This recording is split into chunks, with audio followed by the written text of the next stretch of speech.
zay zao tianao précision satria mantsy efa niantso momban'ny orinasa rehetrarehetra amin'ny transport io dia efa nanome koa zay efa nandefa efa manao paiement de compensation fa mbola misy dossier maromaro tsy tonga aty dia mba te-hanafatra hoe manome élément technique zay satria misy contrôle maromaro anatin'le zavatra io.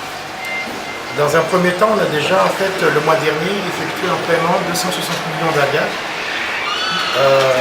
au bénéfice de environ 1200 transporteurs.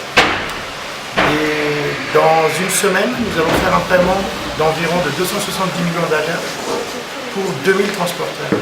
On va des compensations. Nous attendons aujourd'hui un certain nombre d'éléments techniques de la part des transporteurs pour qu'ils puissent bénéficier du mécanisme de compensation. Zelum Volon, le mécanisme, c'est un mécanisme informatisé, automatisé déjà. Les Tsimaïti Matan Zakatsar, les dossiers en Volon. On va simple pour ni patente, ni licence à jour et un numéro de téléphone de mobile banking pour permettre de faire le virement.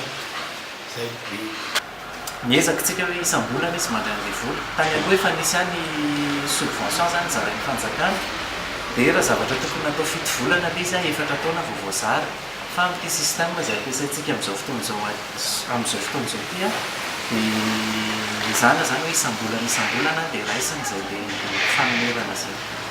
Mbola tsy nahazo dia mbola afaka manatra mameno ny atota taratasy misy zareo zany ho an'izay efa nanatra dossier taty ka mbola tsy nahafeno ny lettre d'engagement sy ny photocopie CIN dia mameno an'izay hatramin'ny zoma ho avy izao anefa Antananarivo sy ny any Majunga.